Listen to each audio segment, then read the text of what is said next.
personaje se aleja hacia el atardecer y fin. Corren créditos. Hola, Vivi. ¿Qué haces? Hola, Hugo. ¿Qué te parecería ayudar a tu hermana y volverte famoso? No sé si me gusta esa invitación. Ay, por favor, mira, el profe de Eco nos dejó hacer un trabajo y quien lo haga espectacular, exenta el final. ¿Y yo para qué quiero exentar Eco? Bueno, tengo que hacer un video y pensé, tengo un muy buen actor en casa que me puede ayudar. Y también sé bailar muy bien.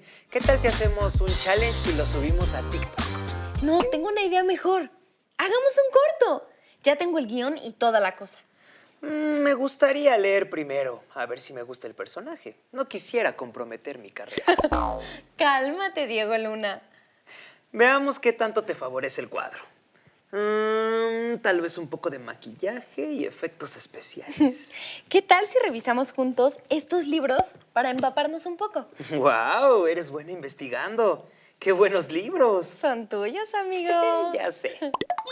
Pero bueno, a mí me toca gritar ¡acción!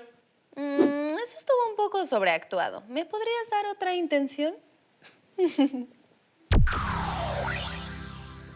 ¡Acción! Corte.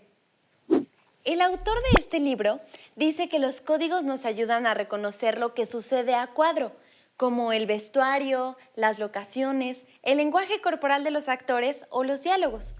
Todos estos fragmentos de información se suman a otros códigos del cine que funcionan de manera más velada.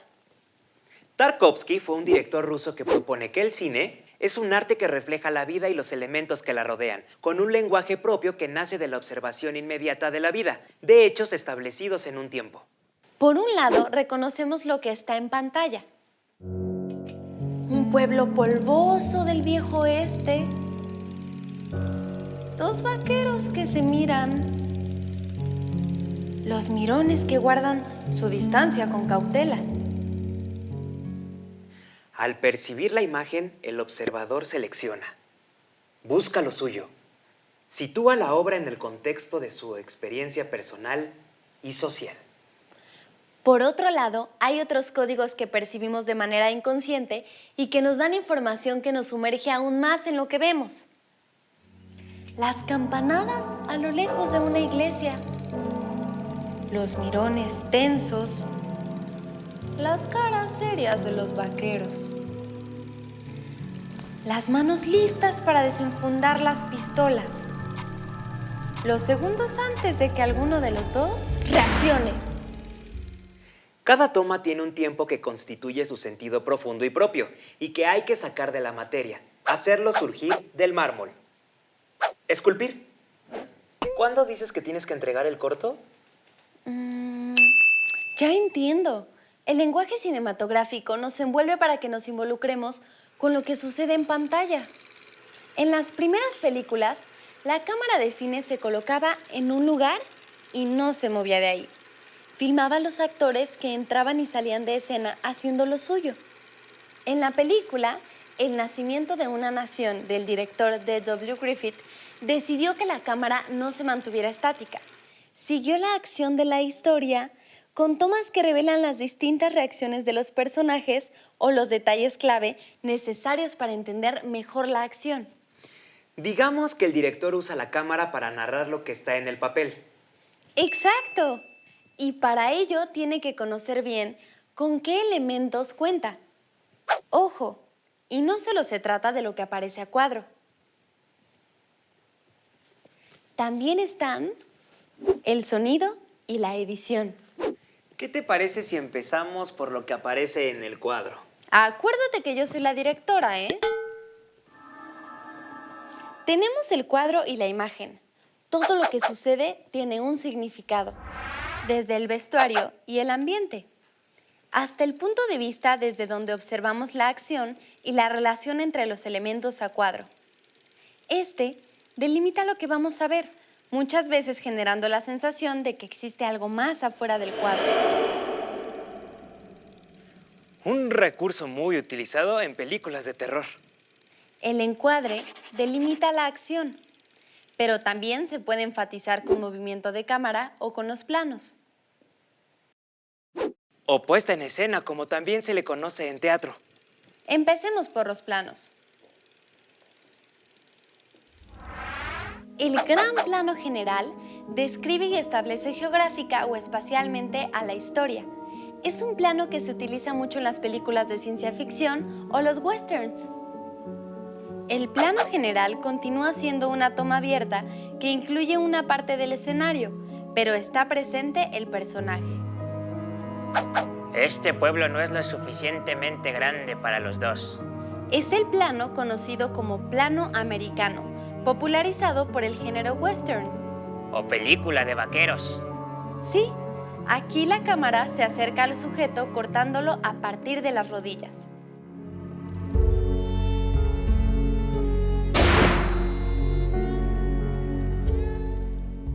En el plano medio, el sujeto está cortado por la cintura, lo que nos permite leer un poco más su lenguaje corporal.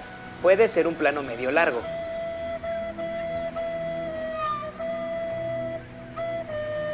Jack.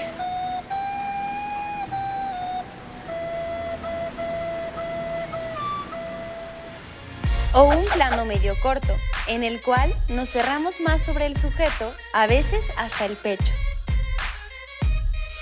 ¿Me hablas a mí? ¿Me estás hablando a mí?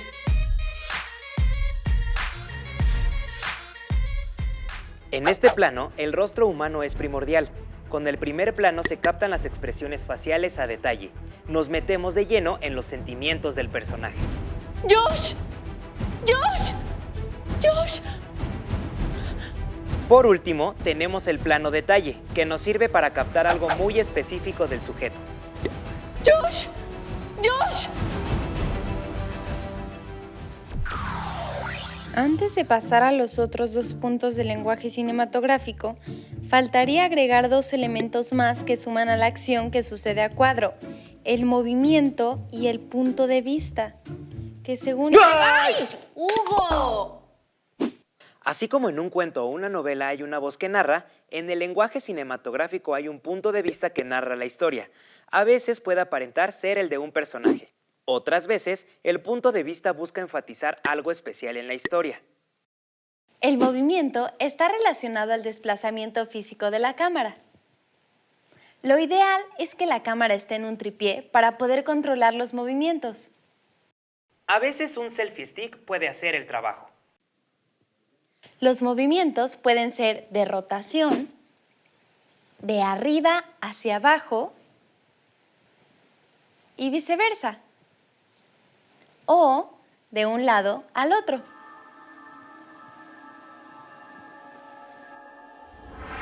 También puede moverse sobre su eje, de un lado al otro, de arriba hacia abajo o viceversa.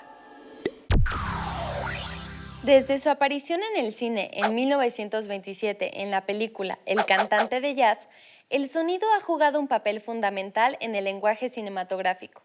Desde las bandas sonoras hasta los efectos, el sonido es el responsable de conectar con el espectador y despertar sensaciones en él.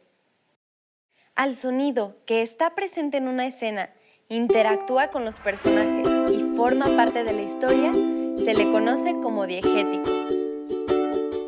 Al sonido cuyo origen se encuentra fuera de la escena y cuya función sea la de enfatizar algo en la narrativa, se le conoce como extradiegético. También la ausencia de sonido puede tener un efecto narrativo fuerte. Hola, Hugo. Oye, ¿qué crees? ¿Es con coliflor? ¿Decías? Sí, que antes de tocar el último punto del lenguaje cinematográfico, la edición, vamos a nuestra entrevista con el escritor y director Max Zunino para que nos platique un poco más del tema. Max es co-guionista y director de los largometrajes Los Bañistas y Bruma. Ha escrito y dirigido varias series de televisión y es co-guionista del largometraje Esto no es Berlín, que estuvo nominada en varias categorías en los premios Ariel de 2020. Hola. Hola, ¿cómo estás? Hola Viviana, hola Hugo, muchas gracias por invitarme a hablar de cine. Oye, como escritor, ¿qué peso le das a los elementos del lenguaje cinematográfico cuando escribes? pues le das muchísimo peso a los elementos del lenguaje porque son las herramientas con las que te comunicas con la audiencia, ¿no? El tamaño de cuadro, la composición, la posición y ángulo de la cámara, la luz, el color, el movimiento, el sonido. Todos ellos son las herramientas con las que el cineasta crea la historia y puede comunicarse y comunicar las emociones que quiere con la audiencia. Y cuando estás en el papel de director, ¿qué elemento tienes más en mente a la hora de estar visualizando una historia? Cuando uno visualiza una historia, eso es antes de llegar al set, antes de estar en el rodaje.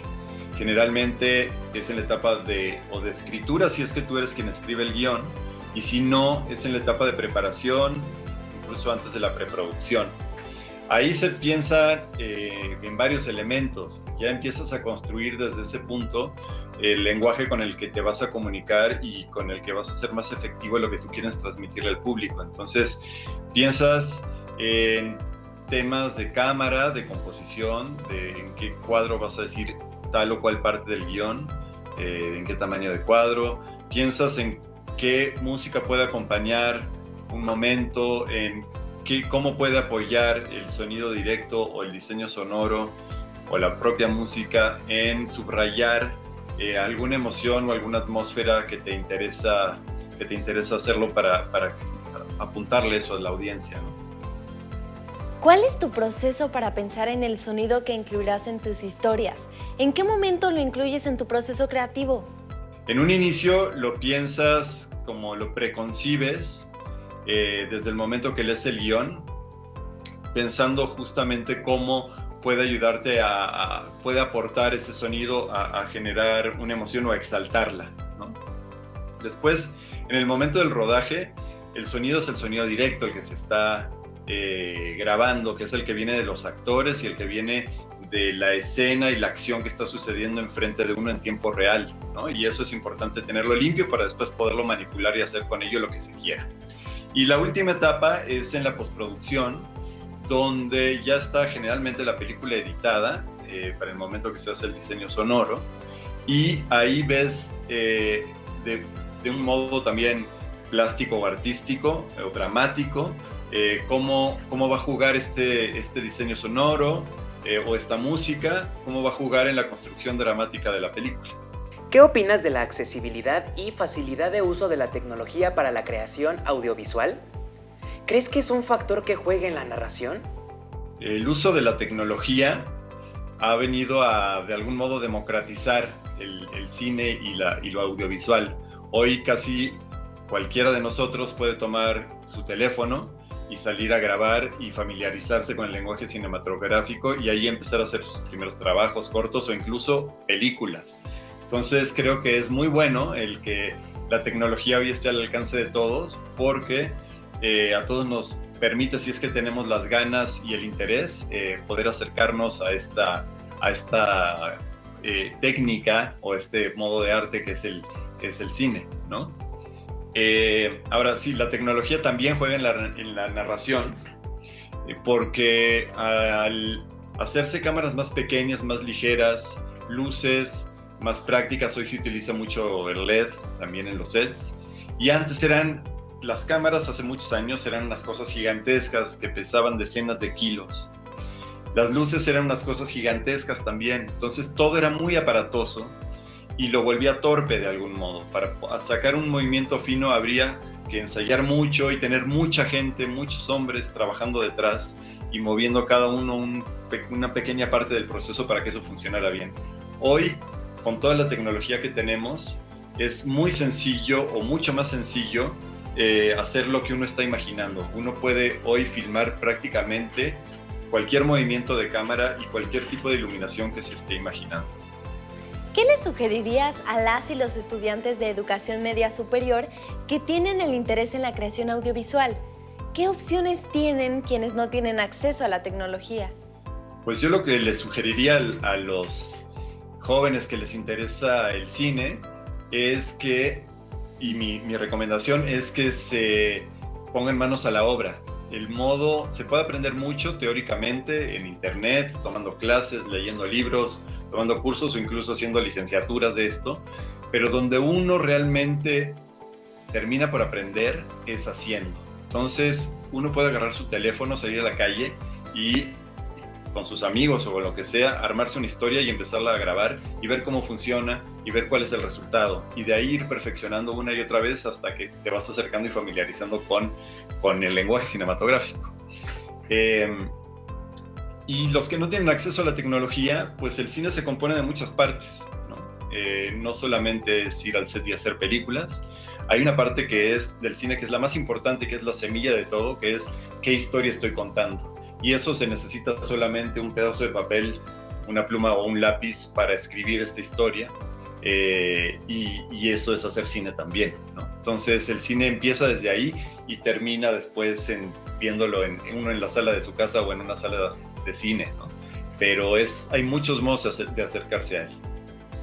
Bueno, Viviana y Hugo, espero que les haya sido útil y que te vaya muy bien en tu trabajo final, Viviana. Eso fue todo, nos vemos. El cineasta soviético Lev Kuleshov formó parte de la primera escuela de cine en el mundo, la Escuela de Cine de Moscú. Fue pionero en la experimentación con la edición cinematográfica. Su experimento más famoso consistió en filmar un primer plano de un actor viendo a cámara y pegarlo con otras 3 imágenes: un platón de sopa, un ataúd y un bebé. Al proyectar la película, el público se maravilló con la sensibilidad que proyectaba el actor, siendo que usó el mismo pietaje del actor frente a cámara y lo editó con las otras 3. Así nació el efecto Kuleshov, que es el principio detrás de la edición cinematográfica. Ay, esa sopita del efecto Kuleshov me despertó el hambre. Con la edición, podemos jugar con el tiempo y el flujo narrativo de la historia. Es decir, podemos alargar algo que normalmente nos tomaría un instante hacer o acortar algo que podría tomar días o incluso muchos años. Buenísimo.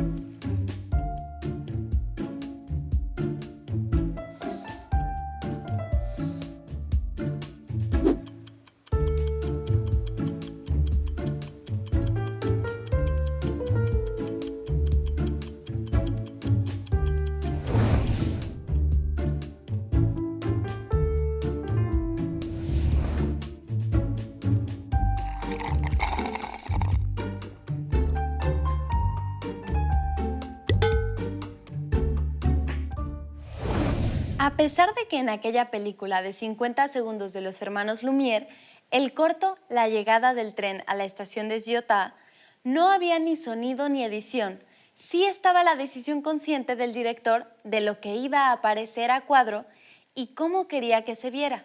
Hemos visto cómo el lenguaje cinematográfico se fue haciendo de más elementos para narrar una historia y conectar con el público.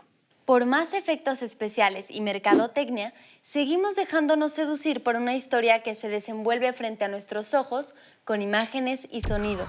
Entonces, ¿qué crees que es necesario para contar una historia con lenguaje cinematográfico? De entrada, tenemos que partir de un guión. Luego, hay que decidir qué queremos que aparezca a cuadro y cómo lo vamos a contar, lo que muchos directores llaman visualizar. ¿Y de dónde vamos a sacar un elefante? De aquí arriba.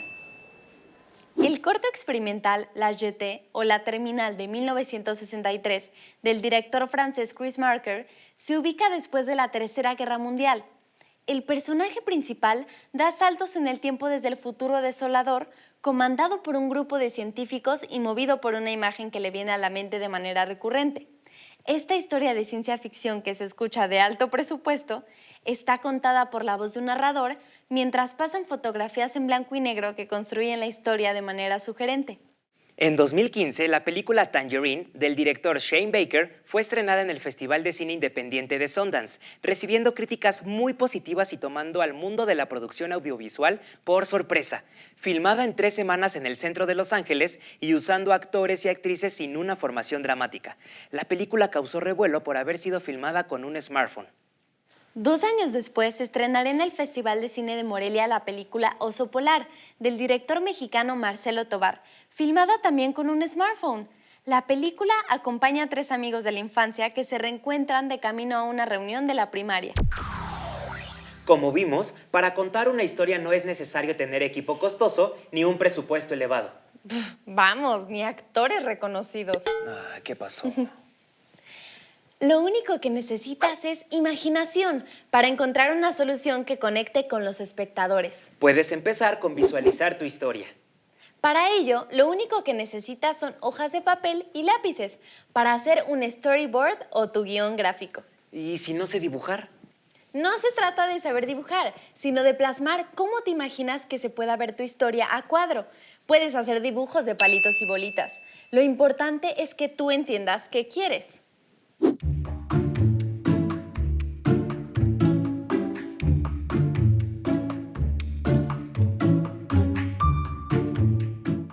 Así como Lev Kuleshov manipuló a la gente yuxtaponiendo dos imágenes que no estaban conectadas para crear una historia de la nada, nosotros vamos a hacer un ejercicio inspirado en el efecto Kuleshov, pero partiendo de una historia que nosotros les vamos a dar. Y ustedes tendrán que visualizarla usando solo 2 cuadros. Es el microrrelato de Augusto Monterroso, que dice: cuando despertó, el dinosaurio todavía estaba allí. A ver, hermano, ¿tú cómo visualizarías ese relato? Yo lo visualizo como una historia de suspenso. En mi primer cuadro está una toma de detalle de unos ojos cerrados. Un rugido provocaría el segundo cuadro, con los ojos abiertos. Me gusta, me gusta. ¿Tú cómo lo visualizarías? El dinosaurio por Augusto Monterroso. Cuando despertó, el dinosaurio todavía estaba allí. Traza 2 rectángulos, uno junto al otro. Recuerda, no necesitas saber dibujar. Puedes hacer personajes con palitos y bolitas. Piensa si el sonido te puede ayudar a contar la historia. Si quieres, puedes usar recortes de revistas o meterle color. Me gustó la idea de visualizar antes de realizar. Así consideramos algunos detalles que no teníamos claros de la historia. ¿Teníamos? Ay, bueno. ¿Qué quieres? A veces a los genios se nos escapan algunos detalles. A ver, creo que así queda mucho mejor. Sí, sí está mejor, pero no sé, como que algo le falta al final.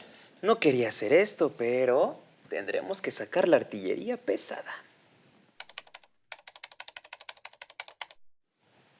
¿Videos de gatitos? ¿Neta? Es que ¿quién se resiste a esos videos de gatitos? Hugo, ¿no te parece demasiado?